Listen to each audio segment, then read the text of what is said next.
My name is Cade Courtley, and this is Can You Survive This Podcast. This show is designed to teach you techniques that will increase your chances of survival if you happen to find yourself or your family in any life-threatening disaster scenario imaginable. Each episode will put you smack in the middle of a new disaster scenario as I challenge my guests to see if they have what it takes to get out alive. Knowledge is power, people.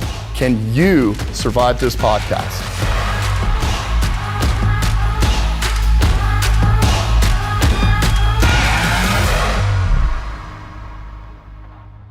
My fellow survivors, if you can hear the sound of my voice, it means you're still alive, and it is my continued mission to keep it that way.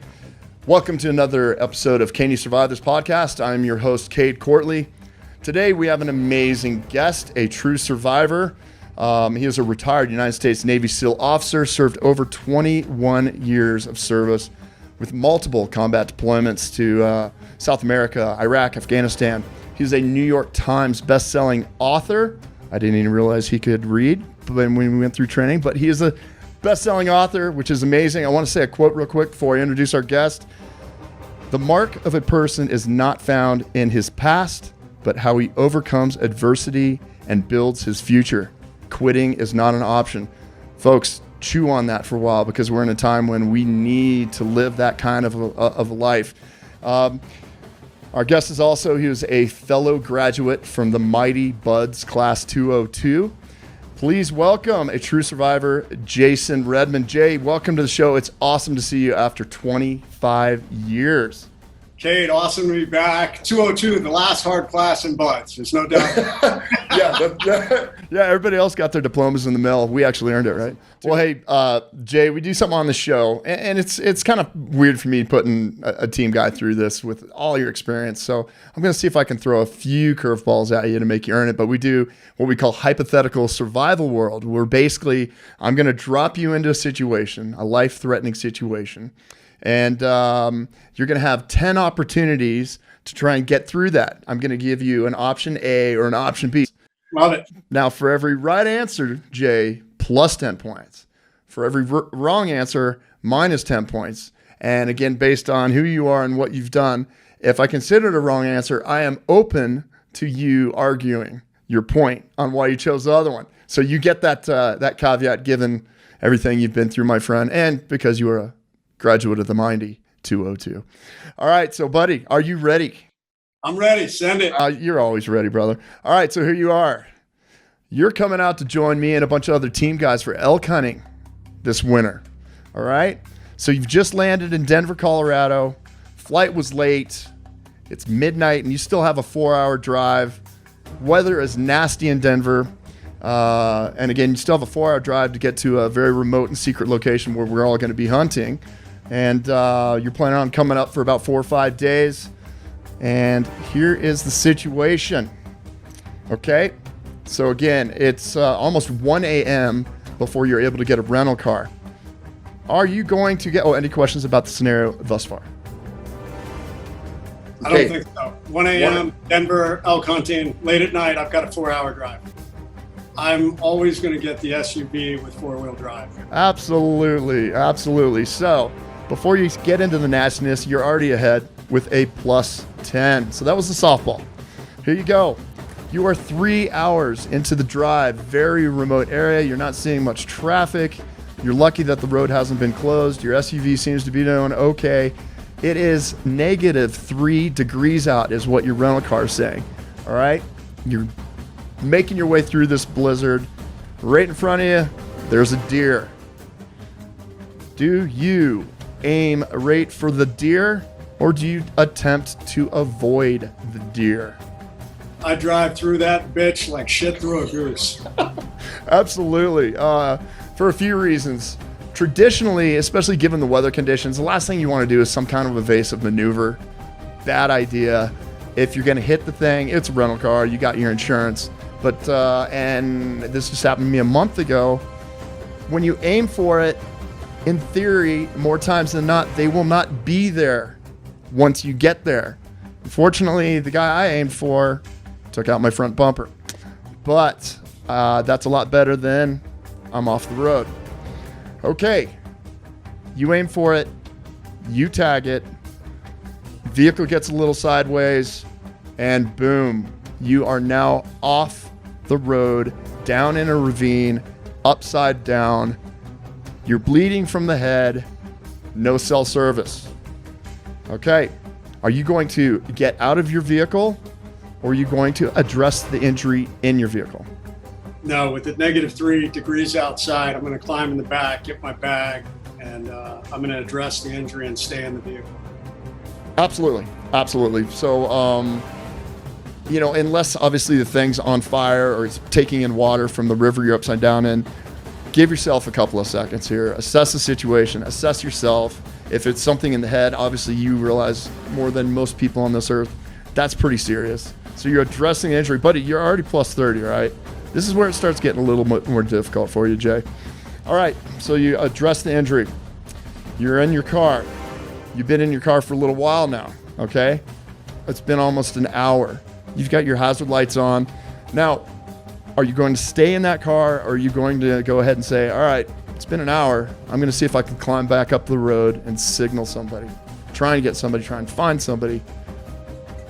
I'm going to stay in the car as long, because obviously if I'm going hunting, I've got outdoor gear, I've got things like that. So I'm going to put on all the clothing I can. Obviously the temp's going to be dropping, but if I'm injured, probably a bad idea for me to be climbing in the dark in ice and -3 temperatures. So I'm going to stay at least till sunrise is my goal.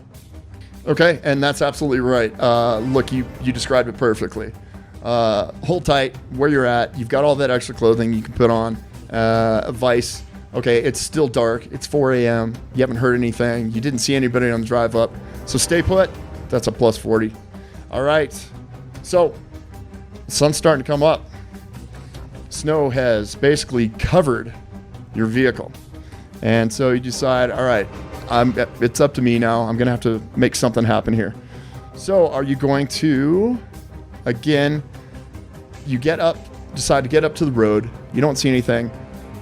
Are you going to proceed on foot the direction you came from to try and intercept a vehicle or somebody? Or are you going to say, you know what?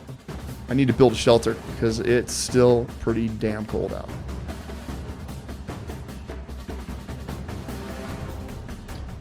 I mean, it's early morning, so I probably would go back in the direction I came from for a period of time.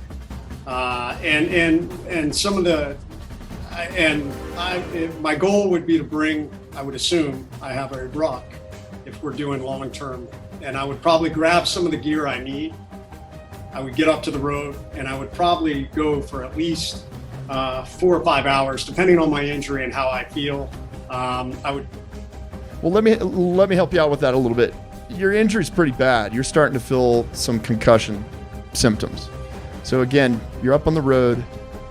Start heading in the direction you drove, or this is if I'm severely injured to where I'm struggling, I would create a marker up on the road. So I would do something to signal to whoever's driving by that I'm there. And then my second step would be probably to create a shelter or something to try and get warm. Absolutely. And you got in front of me, because you're a super sharp guy on that, mark something. Hey, I'm here. A vehicle went off here. It's going to give somebody attention device. I'm feeling concussion issues. I don't know how much longer I'm going to be vertical. If I start exuding a lot of energy to walk down a road, which for all intents and purposes might be closed down at the base. So, all right, buddy, you're cranking through this thing. Shocking. Plus 50, halfway there. Okay, so you've marked your location and you're heading back down to where the vehicle is.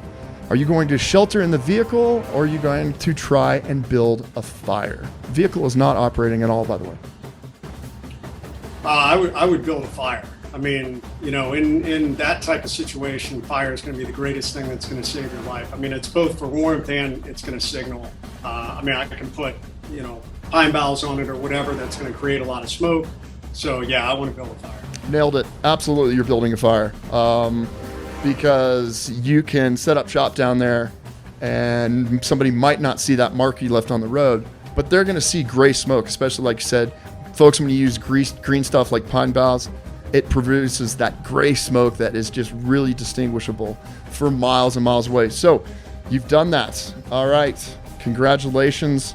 Now, are you going to, after you build that fire, get back in the vehicle, or are you going to build a snow cave? Again, the vehicle is pretty much covered, so there's some issues you need to think about. Get back in that vehicle or try and build a snow cave.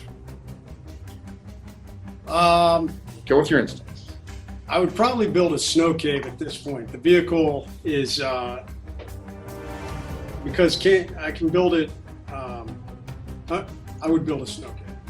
Okay, the only reason why I would say maybe stick with the vehicle is you know what kind of energy it takes to build a snow cave. You start sweating and all that stuff, and right now, based on your injury, you need to be kind of in this, okay, I am in conservation mode right now, hoping somebody will see my signal from the fire, vice a couple hours of energy and effort and dehydration that's involved in building a snow cave, even when you're healthy. So I'm open for an argument on this one, but my recommendation would be snow cave. Or I'm sorry, vehicle. That's the guy that doesn't have winter warfare experience. I got lucky. I didn't know that one, so hey, I'm learning too. No, it's all good. All right, not a problem though. You're still plus 50. So you get back in the vehicle. A couple hours go by and you're like, all right, I'm gonna take another peek out, see what's going on with the fire, take a look around. And congratulations, you climb out of that vehicle and are face to face with a grizzly bear. Yeah, it's a shitty day for you, buddy. So you got a grizzly bear there, 10 feet away. He sees you, hind legs. What do you do when he starts coming towards you? Are you going to, again, it's a grizzly bear. Are you going to fight back, or are you going to play dead with this grizzly bear?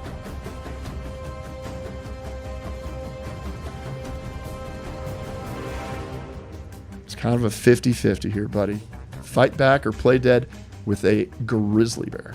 So, and I think it really is a 50-50. But from everything that I've heard, playing dead typically has a better outcome if a grizzly bear is charging at you. Although I have heard that sometimes you can get big and loud and it'll deter them.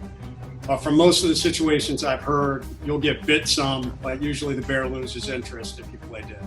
You're absolutely right, based on a really shitty decision that you have to make in a really shitty situation. Here's the deal, folks. If you are in an area where you think bears are, the best thing you can do is make a lot of noise before you come face to face and they're startled pushing their position. So I always, when I go hiking, I have bells on my pack and stuff like that, and I'm yelling, hey bear, hey bear. When you're in a situation where, okay, this is gonna happen, I'm gonna get attacked. Grizzly bear, also known as a brown bear, easily identifiable by a huge hump over their shoulder blades. If it's brown, lie down. If it's black, as in a black bear, fight back. So yes, in theory, if you play dead, a grizzly should lose interest in you pretty quick, although it's not going to be fun laying in a ball and getting torn up for a minute or two. But according to today's hypothetical survival world, that is the correct answer. You are plus 60 again. Okay, the bear has moved on, all right? Now, are you going to stay put or try and head back up to the road? Clock is kind of ticking here, and it's just like, all right, what I'm doing right now doesn't seem to be working. Head back up to the road, see what you can do up there, maybe create a fire up there, or stay put where you're at. What time of the day is it now? So you're about noon. Temperature's coming up a little bit. Okay. I'd probably, I'd head up to the road and try and be more visible up there. So.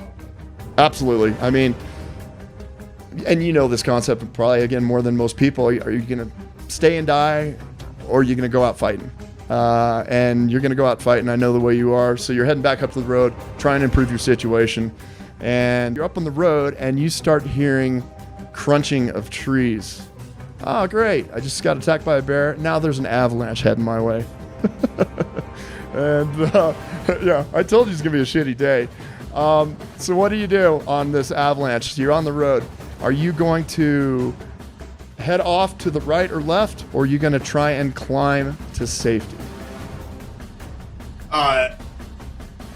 No, I think you would head off to the right or the left. Absolutely. And for people to be able to visualize this, just imagine there's this stream of smoke coming towards you. Well, it's going to keep coming towards you if you're climbing in the opposite direction. So you want to make a hard right or a hard left to try and get out of the immediate path. All right, plus 80, your final thing here.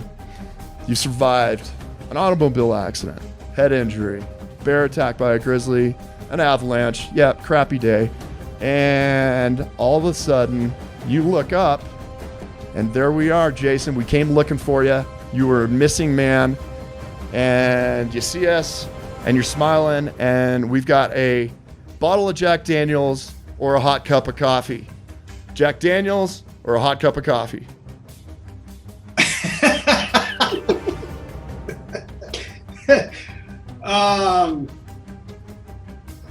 I've got a head injury. You know, I got to tell you, I don't know what the answer. It doesn't really matter.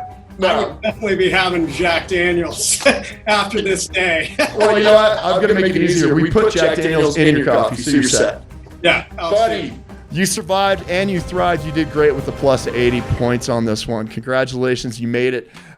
Jay, we do something on, we call it an AAR, after action report. Is there anything you learned from this? I learned a ton, man. I learned a ton about you. I didn't know. And I never did I was a jungle warfare guy, so I never went through winter warfare. So that was, I'll be honest, that was the one question I kind of struggled with, because I was like, do I get in the car, or do you stay warmer in a snow cave? And maybe you do stay warmer in a snow cave, but I did not think about all the effort you got to put to build it, because I haven't built a snow cave. Yeah. I learned. That was a great lesson for me. Well, a big thing we learned in winter warfare at Team 2 is you do everything you can to keep from sweating. Because when you're wet, you're dead when it's -2 out. So yeah, that's always you're even slowing down the process of whether you're skiing or hiking or whatever, bring it down to a very manageable point. So Jason Redman, dude, I'm so proud of you. Number one, it was an honor to have gone through buds with you and worked with you in the teams. And it's just great seeing you after 25 years and what you're doing. Folks, I mean, just soak it up. Like you were saying, like I did with my Patunci, soak it up, because Jay, you're offering hope for people out there, and there are a lot of hopeless people. Keep it up, buddy. If there's anything I can ever do to help out, I'm here for you. Kate, thanks, man. Yeah, likewise, back at you. You know, obviously you teaching people to survive. I don't know what the future holds. There may be more survival situations that are out there. I don't know. It's crazy times right now. But hey, thank you for having me on, and hope. That is one of the biggest things, man. You know, being positive, try and lift others up. That's what gives people hope. And it is a powerful thing. Hey, thanks for watching, folks. If you enjoyed the show, go ahead and smash that like button. And don't forget to subscribe and ring that bell. Any questions or suggestions for future episodes, leave it in the comments so you can be a survivor, not a statistic. And if you want more from this guest, including an amazing interview, you can find us on Apple Podcasts or your favorite podcast platform. Can You Survive This Podcast is a Cavalry audio production, recorded live from the bunker in Denver, Colorado. Hosted by me, Cade Courtley. Produced by Brandon Morgan and Cade Courtley. Associate producer is Jeff Apple. Executive produced by Keegan Rosenberger and Dana Brunetti.